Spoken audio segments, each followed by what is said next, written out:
संदीप दीक्षित जो शीला जी के बेटे हैं, वो एक पॉडकास्ट, आजकल पॉडकास्ट चलती है ना, वो एक पॉडकास्ट बनाते हैं। तो उन्होंने मुझसे कहा कि मैं उनके पॉडकास्ट पे जाऊं। बातचीत होती है, वीडियोग्राफी होती है, फिर उसको मतलब YouTube पे डाला जाता है। तो मैं गया और उन्होंने मुझसे सवाल पूछा कि आपके परदादा नेहरू जी क्या थे? प्रधानमंत्री थे, नेता थे, स्वतंत्रता के लिए लड़े थे। आपके मुताबिक आपके परदादा क्या थे और आप उनसे क्या सीखे? कमरे में नेहरू जी की फोटो थी,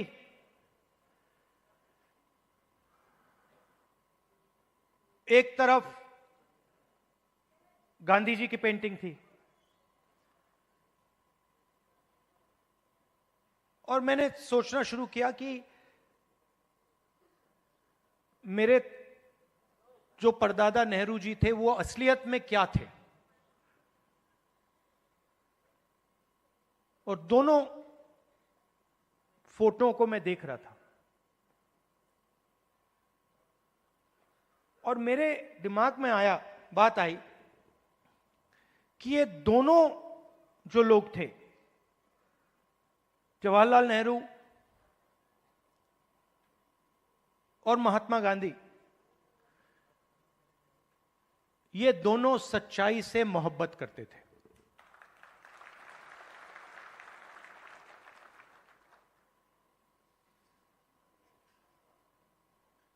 और अगली लाइन में मैंने बोला, सिर्फ नेहरू जी नहीं, सिर्फ महात्मा गांधी जी नहीं, उसमें आप एक लंबी लिस्ट लगा सकते हो। उसमें आप अंबेडकर जी को जोड़ सकते हो, उसमें आप, ये लाइए जरा फोटो, उसमें आप इनको भी जोड़ सकते हो। और ये फोटो अभी मैंने देखी थी, मुझे बहुत अच्छी लगी। क्यों अच्छी लगी बताइए?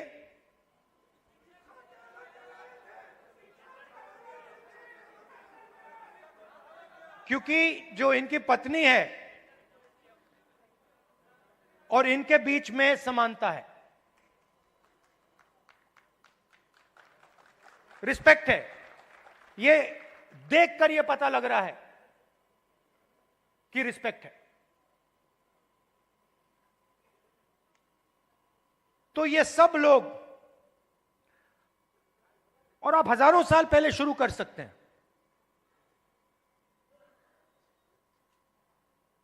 बुद्ध भगवान सच्चाई से मोहब्बत करते थे, सच्चाई से दूर नहीं जा सकते थे।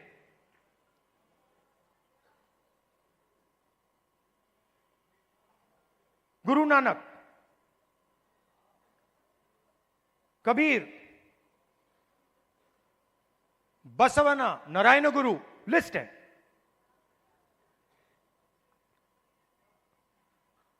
तो लोग मुझे कहते हैं कि ये संविधान 1947 में लिखा गया था,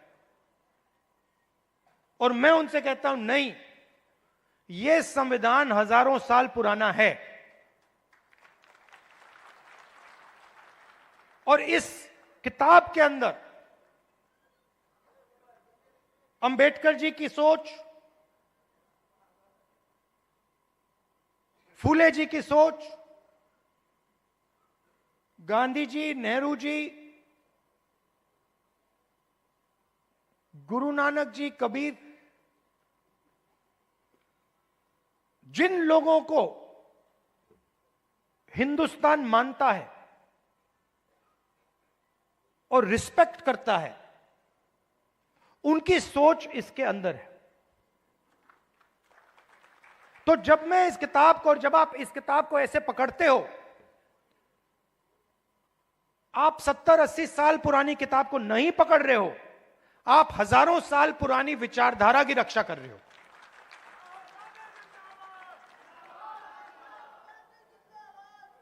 और अगर हम सच्चाई की बात करें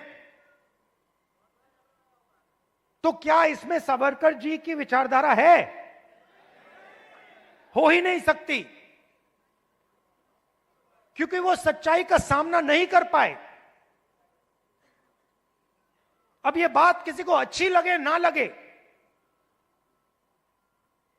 ये सच्चाई है तो मुझे ये बोलनी ही पड़ेगी। तो कॉन्स्टिट्यूशन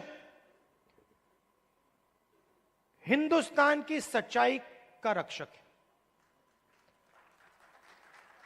और जो हजारों सालों का जो विजडम है, जो हिंदुस्तान के लीडर्स ने, बड़े बड़े महापुरुषों ने इस देश की जनता से सीखा, वो इसके अंदर है।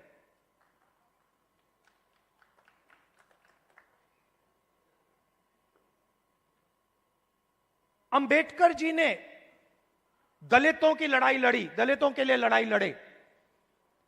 सिखाया किसने? सिखाया देश के दलितों ने। जो देश के दलितों के अंदर दर्द था,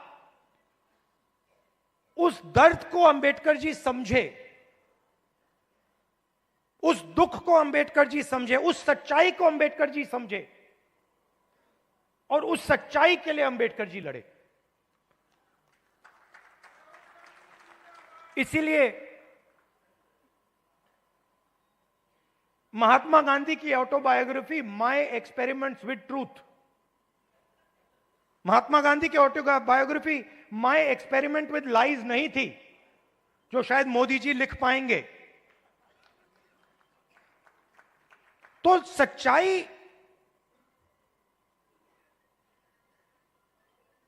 की ही लड़ाई चल रही है। और आजकल क्या हो रहा है, सच्चाई बोलना हिंदुस्तान में मुश्किल है, आसान नहीं। आप देख लीजिए, हमारी पॉलिटिक्स को देख लीजिए, पॉलिटिक्स को देख लीजिए, बड़े बड़े नेताओं को देख लीजिए, बोल नहीं पाते हैं। पूरा देश जानता है कि सच्चाई ये है, और बड़े से बड़े नेता चुप हो जाते हैं। ये पूरे देश को दिख रहा है। मगर एग्जाम्पल क्या दिया?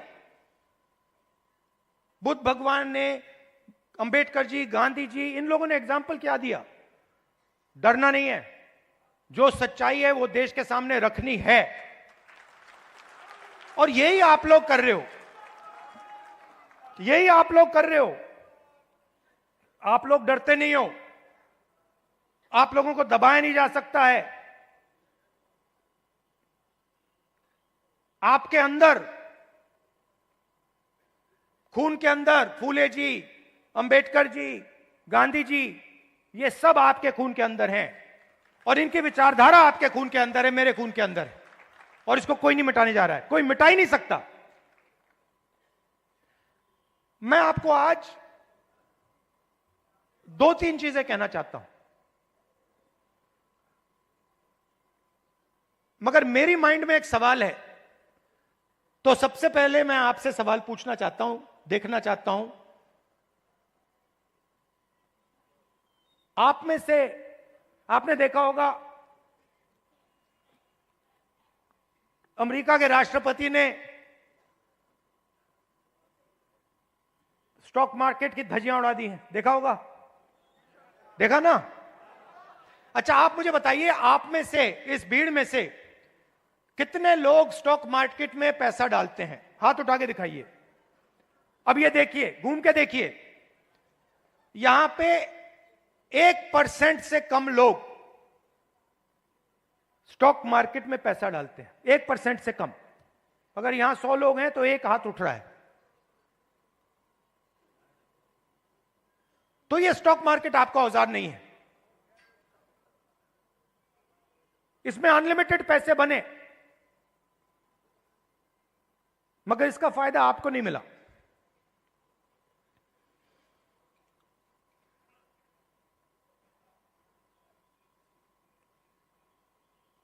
सीधी बात करूं, सीधा बोलूं, ठोक के। हमारे यहां पे केपी सिंह जी हैं। कहां है केपी सिंह जी? आइए आइए। केपी सिंह जी, अब गलत मत मानना जो मैं कहने जा रहा हूं। देखिए, केपी सिंह जी ने कहा, बैठिए बैठिए, आइए। केपी सिंह जी ने कहा कि मैं ऑर्थोपीडिक सर्जन हूं। कहा ना आपने? कहा। कुछ दिन पहले पार्लियामेंट हाउस में डेलीगेशन आया, वहां पे ऐसे ही एक व्यक्ति ने मुझे कहा, मैं आईआईटी का प्रोफेसर हूं। और मैंने उससे यही कहा कि देखिए, मैं कुछ कहना चाहता हूं मगर शायद आपको अच्छा ना लगे, इजाजत है? उन्होंने कहा हां, कह दीजिए। और वही मैं आपसे इजाजत लेना चाहता हूं। इजाजत है? देखिए,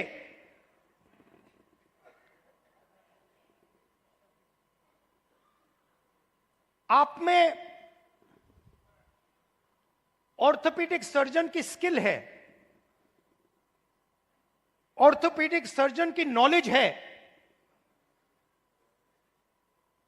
ज्ञान है। जो ऑर्थोपीडिक सर्जन होता है वो आप में सब कुछ है, मगर आप ऑर्थोपीडिक सर्जन नहीं हो। क्यों? क्योंकि पूरा का पूरा सिस्टम आपके खिलाफ काम करता है। आप सोचते हो कि आप ऑर्थोपीडिक सर्जन हो,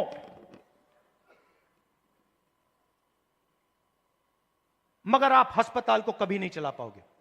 आपको चलाने नहीं दिया जाएगा, कभी नहीं चलाने दिया जाएगा।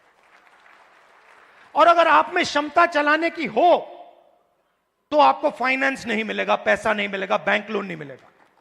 और अगर आपने बैंक लोन ले लिया और आपने अस्पताल भी शुरू कर दिया, तब ब्यूरोक्रेसी आपको रोकने की कोशिश करेगी।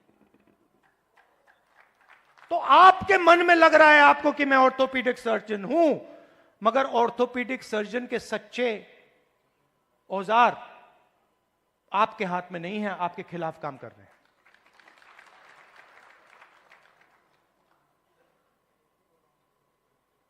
डेलीगेशन में दलित प्रोफेसर ने मुझे कहा कि मैं आईआईटी प्रोफेसर हूं। मैंने उनसे कहा नहीं भैया, आईआईटी प्रोफेसर की पूरी क्वालिफिकेशन आप में है,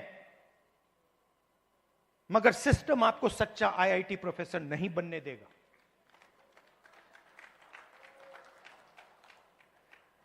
और यह सच्चाई आस्ते आस्ते आस्ते आस्ते मुझे बहुत गहराई से समझ आ गई है।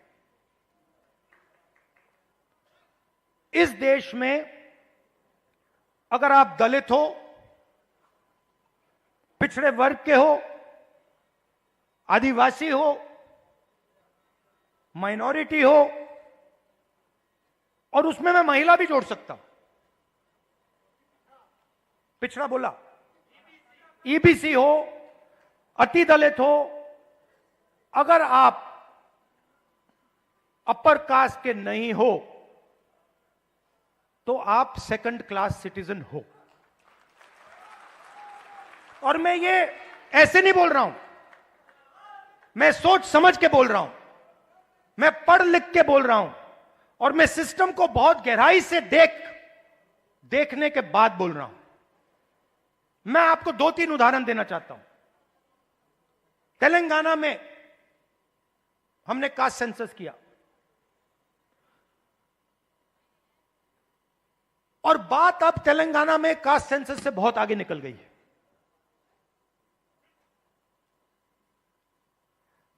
तेलंगाना में हम आपको ऐसा इंफॉर्मेशन दे सकते हैं, सामाजिक इंफॉर्मेशन, कि आप अपने सपने में भी नहीं देख पाओगे। वो कैपेबिलिटी अब तेलंगाना की सरकार के हाथ में है। मैं आपको आज स्टेज से बता सकता हूं कि अगर आप तेलंगाना में देखें और उन लोगों की लिस्ट निकालें जिन्होंने बैंक लोन लिया है, सरकारी बैंक लोन, सरकारी बैंक से लोन या प्राइवेट बैंक से लोन, उस लिस्ट में आपको ना एक ओबीसी मिलेगा, ना एक ईबीसी मिलेगा, ना एक दलित मिलेगा, ना एक आदिवासी मिलेगा। तेलंगाना की सबसे बड़ी कंपनियों की आप लिस्ट निकालिए, उनके मालिकों की लिस्ट निकालिए, उनकी सीईओज की लिस्ट निकालिए। यह सब हम तेलंगाना में अब कर सकते हैं। उनकी मैनेजमेंट टीम की लिस्ट निकालिए, आप हैरान हो जाओगे। मैनेजमेंट में, सीईओ की लिस्ट में, मालिकों की लिस्ट में आपको ईबीसी, ओबीसी, दलित, अति दलित, आदिवासी कहीं नहीं मिलेंगे, है ही नहीं। मैं आपसे नहीं कह रहा हूं कि 5% हैं, मैं आपसे नहीं कह रहा हूं कि 5% हैं, जीरो है, जीरो है ही नहीं। और आप दूसरे तरफ मजदूरों की लिस्ट निकालो, जो 21वीं सदी के नए मजदूर बने, गिग वर्कर्स, जो उबर चलाते हैं, जो 21वीं सदी की मजदूरी करते हैं, उनकी लिस्ट निकालो। 90% से ज्यादा, 95% दलित, पिछड़ा वर्ग, ईबीसी, आदिवासी, डोमेस्टिक सर्वेंट्स की लिस्ट निकालो। दलित, ओबीसी, ईबीसी, आदिवासी, अति दलित।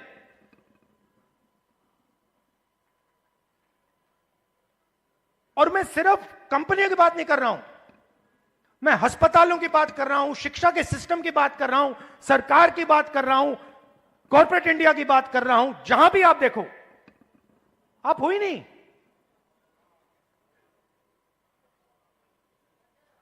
और तेलंगाना में अब वो पूरा का पूरा डेटा हमारे हाथ में है, जो नरेंद्र मोदी जी आपके हाथ नहीं डालना चाहता है। इसीलिए आपने देखा कि जैसे ही हमें वो डेटा दिखा, हमने रिजर्वेशन को बढ़ा दिया।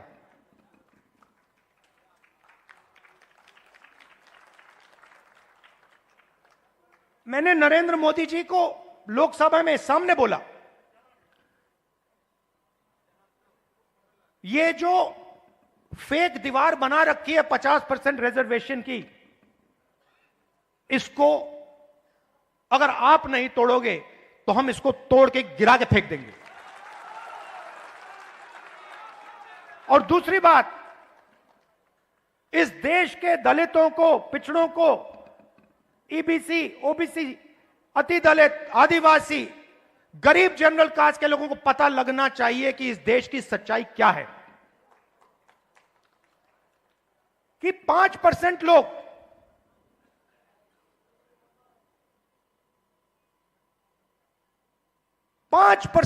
इस पूरे के पूरे देश को चला रहे हैं।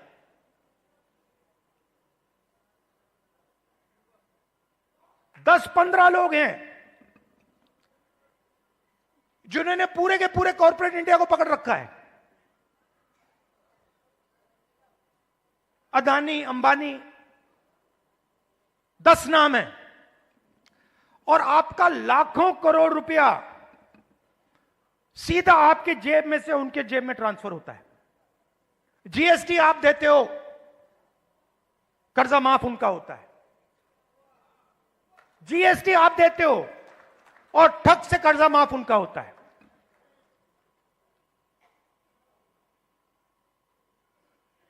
आप स्कूटर में पेट्रोल भरते हो, पैसा उनके जेब में जाता है। आप अपने बच्चों को कॉलेज यूनिवर्सिटी भेजते हो, पैसा उनके जेब में जाता है। आप बीमार होते हो, पैसा उनके जेब में जाता है। तो आप सबको घेर के रखा हुआ है, इसलिए आपसे सांस नहीं ली जा रही है।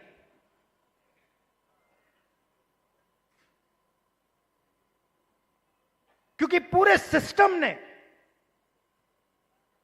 आपको घेर के रखा हुआ है, और उसमें गरीब जनरल कास्ट भी हैं। वो भी उन कंपनियों में नहीं जा सकते, वो भी डॉक्टर नहीं बन सकते, वो भी लॉयर नहीं बन सकते।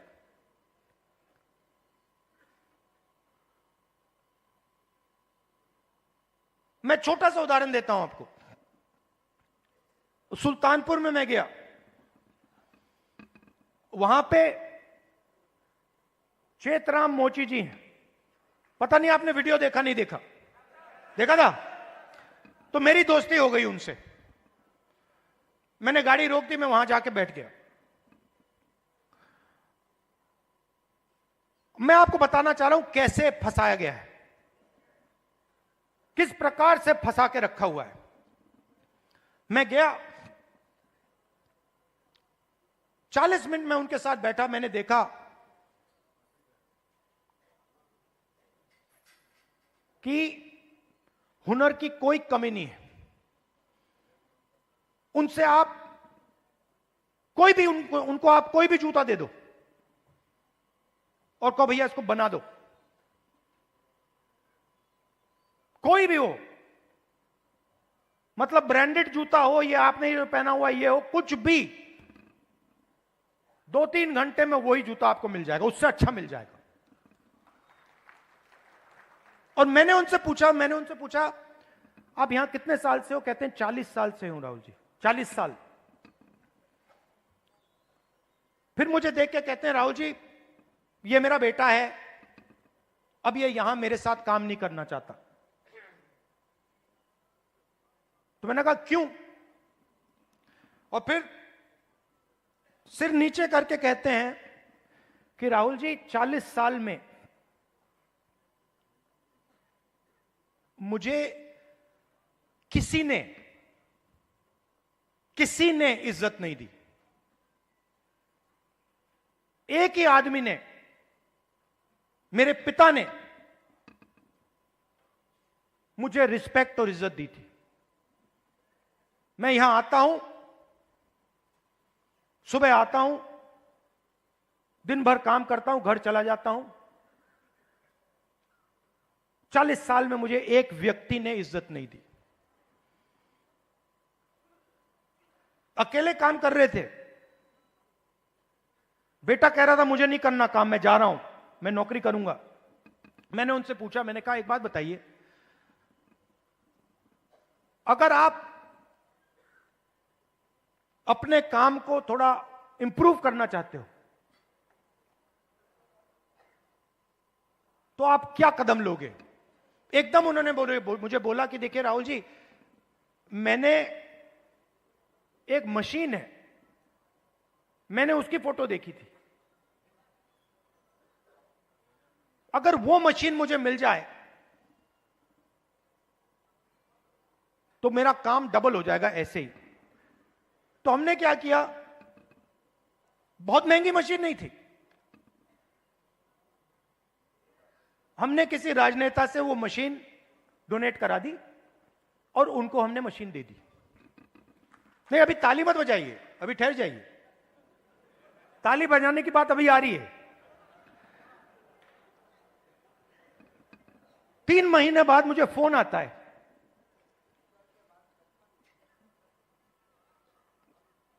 चेतराम मोची जी कहते हैं राहुल जी मैं बड़ा खुश हूं।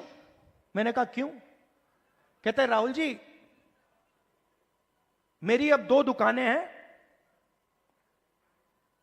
10 लोग मेरे लिए काम करते हैं।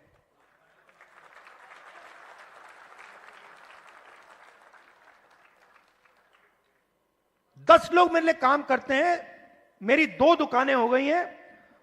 मुझे लग रहा है इस मशीन से कि मैं 4-5 दुकानें खोल पाऊंगा। अब चेतराम मोची ने मुझे एक और बात बोली। जब मैं उनके साथ बैठा था, मुझे बोला, राहुल जी,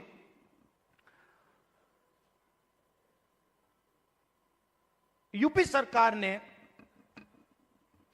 मुझे एक बार ट्रेनिंग पे बुलाया।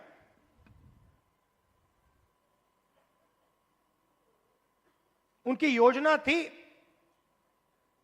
ट्रेनिंग पे बुलाया। तो मैंने उनसे कहा क्या सीखे? कहते राहुल जी मैं वहां गया, ट्रेनर से ज्यादा तो मुझे मालूम था। वो ट्रेनर को मतलब वो तो ट्रेनर मोची नहीं था, उसको तो कुछ मालूम ही नहीं था। मैंने कुछ टाइम उसको समझाने की कोशिश की, मगर फिर वो समझा नहीं तो वापस आ गया। अब आप देखिए, हुनर किसके हाथ में है? चेतराम जी के हाथ में। ट्रेनिंग कौन दे रहा है?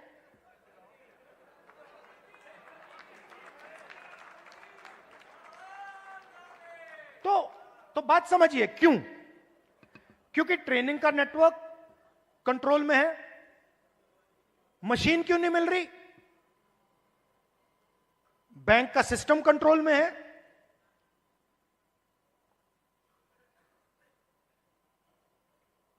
ट्रेनिंग क्यों नहीं हो रही? क्योंकि चेतराम जी ट्रेनिंग के सिस्टम में ही नहीं है। जिसके पास हुनर है, जिसके पास ज्ञान है, वो ट्रेनिंग करा ही नहीं रहा है। तो मैंने क्या किया? इससे मैंने क्या सीखा? मैंने तेलंगाना के चीफ मिनिस्टर को चिट्ठी लिखी और मैंने उनको सुझाव दिया। मैंने कहा कि देखिए, ये पता लगाइए आप कर सकते हैं या नहीं। आईटीआई के सिस्टम में क्या होता है? ट्रेनिंग होती है, बढ़ई की ट्रेनिंग होती है, प्लम्बर की ट्रेनिंग होती है, मोची की ट्रेनिंग होती है, कुम्हार की ट्रेनिंग होती है, ये सब ट्रेनिंग होती है। तेलंगाना में मैंने चीफ मिनिस्टर को सुझाव दिया कि आप ऐसे कीजिए, आप सर्टिफिकेशन सेंटर बनाइए। तेलंगाना में लाखों मोची हैं, नेटवर्क है मोची का, उस नेटवर्क के अंदर हुनर है, कैपेबिलिटी है। मैंने चीफ मिनिस्टर से कहा कि ट्रेनिंग इनसे करवाइए। तो हजारों मोची, जो गुरु शिष्य की परंपरा है हिंदुस्तान में, हजारों मोची ट्रेनिंग कराएंगे। सर्टिफिकेशन सरकार करेगी, और जब एक मोची ट्रेनिंग करेगा और उसका शिष्य सर्टिफिकेशन पाएगा, तो मोची के बैंक अकाउंट में सीधा सरकार पैसा डालेगी। तो मेरा कहना है, सवाल पूछता हूं आपसे, बढ़इयों के लिए हिंदुस्तान में बैंक क्यों नहीं है? मोचियों के लिए हिंदुस्तान में बैंक क्यों नहीं है? बढ़इयों का अपना ट्रेनिंग सेंटर क्यों नहीं है? हुनर तो उनके पास है। तो जाति जनगणना जो हमने तेलंगाना में किया है, वो विकास के सिस्टम को ही बदलने जा रहा है। क्योंकि हम 21वीं सदी में जी रहे हैं।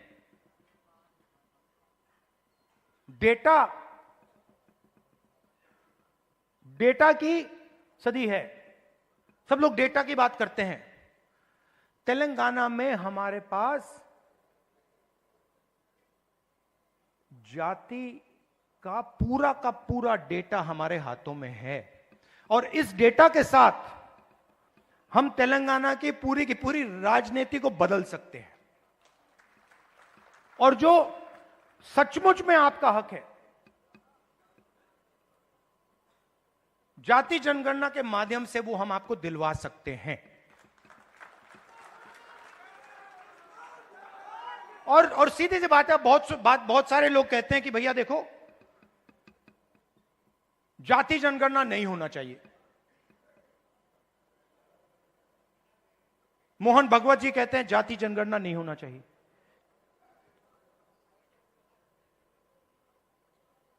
अगर आपको चोट लगती है, आप अस्पताल जाते हो, कभी आपसे डॉक्टर कहता है भैया एक्सरे मत करो?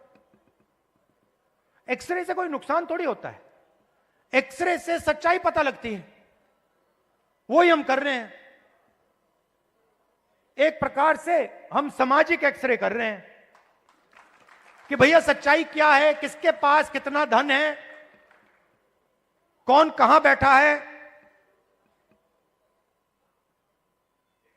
ब्यूरोक्रेसी में कितने लोग हैं, गरीब लोग कितने घुस पा रहे हैं, कौन सी जात के लोग कहां घुस रहे हैं, कहां जा रहे हैं, किन लोगों को कैसे रोका जा रहा है, ये सब जाति जनगणना से मिल जाएगा। तो ये एक क्रांतिकारी कदम है, क्रांतिकारी कदम है। इसीलिए आरएसएस और बीजेपी इसको रोकना चाहते हैं, और इसको अब दुनिया की कोई शक्ति नहीं रोक सकती है। बिहार में कांग्रेस पार्टी का मैं आपको रोल बताता हूं। देखिए,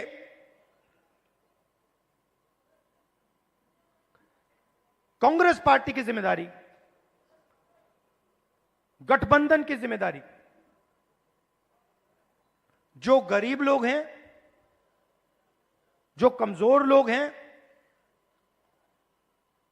ईबीसी, ओबीसी, दलित, महादलित, गरीब जनरल कास्ट के लोग, इन सब को जोड़कर, इन सबको जगह देकर, इज्जत देकर, रिस्पेक्ट देकर आगे बढ़ने का काम कांग्रेस पार्टी का। और मैं आपसे पहला व्यक्ति हूंगा जो आपसे कहेगा कि कांग्रेस पार्टी ने जो पहले काम करना चाहिए था, जिस गति से काम करना चाहिए था, जिस मजबूती से बिहार में काम करना चाहिए था, वो हमने नहीं किया। और हम अपनी गलती से समझे हैं, और अब हम बिना रुके पूरी शक्ति के साथ जो बिहार के कमजोर लोग हैं, बिहार के गरीब लोग हैं, छोटी जात, छोटी अलग अलग जो ओबीसी, ईबीसी, दलित, महादलित के लोग हैं, उन सब को हम लेकर एक साथ हम आगे बढ़ेंगे। कुछ दिन पहले हमने अपने डिस्ट्रिक्ट प्रेसिडेंट्स चुने, और मैं ये नहीं कहूंगा कि ये बहुत बड़ा कदम है, मगर ये एक जरूरी कदम है। पहले हमारे डिस्ट्रिक्ट प्रेसिडेंट्स की लिस्ट में 2/3 अपर कास्ट के लोग थे। अब हमारी नई डिस्ट्रिक्ट प्रेसिडेंट्स की लिस्ट में 2/3 ईबीसी, ओबीसी, दलित, पिछड़ा वर्ग, माइनॉरिटी के हैं। और अगर आप हमारे वर्किंग प्रेसिडेंट्स को देखें तो यह बात और भी गहराई से हुई है। मैंने और खारगे जी ने बिहार की टीम को साफ बता दिया है कि आपका काम बिहार के गरीब जनता की रिप्रेजेंटेशन का काम है। आपका काम दलितों, ईबीसी, ओबीसी, गरीब जनरल कास्ट, महिलाओं को जगह देने का काम है और आपको यह काम बिना झिझके, बिना डरे यह काम पूरा करना है। हम राजनीति में आपके लिए दरवाजा खोलना चाहते हैं।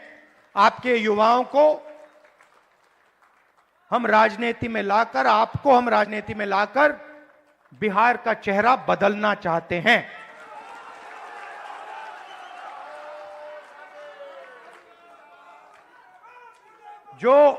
जो बिहार में हुआ है, जो आज बिहार में हो रहा है, जो एनडीए की सरकार बिहार में कर रही है, चुने हुए अरबपतियों की राजनीति चल रही है, अदानी अंबानी की राजनीति चल रही है, उससे हम लड़ रहे हैं और उसको हम हराने जा रहे हैं। और हम जानते हैं कि इस देश को बिहार की जनता डायरेक्शन देती है। जब भी राजनीतिक बदलाव आता है, अंग्रेजों के खिलाफ राजनीतिक बदलाव आया, बिहार की जनता ने यह बदलाव लाने का काम किया था। और हम समझते हैं कि बिहार की जनता फिर से यह काम करना चाह रही है और यह काम करेगी। और हम आपके साथ मिलकर, शामिल होकर यह काम करना चाहते हैं। सबसे जरूरी लक्ष्य कॉन्स्टिट्यूशन की रक्षा करना है। हमारी जो पुरानी विचारधारा है, बिल्कुल मतलब ऐसे, और जो इसके सामने आएगा, आपने देखा होगा पहले नरेंद्र मोदी, उनकी पार्टी कह रहे थे 400 पार, देखा आपने 400 पार। उसके बाद कांग्रेस पार्टी, इंडिया गठबंधन सामने खड़ा हुआ और फिर मोदी जी जब पार्लियामेंट आई, यूं किए कि मैं बदलूंगा नहीं इसको। तो कॉन्स्टिट्यूशन ने और आपने कॉन्स्टिट्यूशन को बचाने का काम किया। इसके लिए मैं आपको दिल से धन्यवाद करता हूं। और जहां भी देखिए, और जहां भी मेरी जरूरत होगी, बिहार के कोने कोने में, हिंदुस्तान के कोने कोने में आप मुझे बुलाओ, मैं हाजिर हो जाऊंगा। आपकी लड़ाई मेरी लड़ाई है।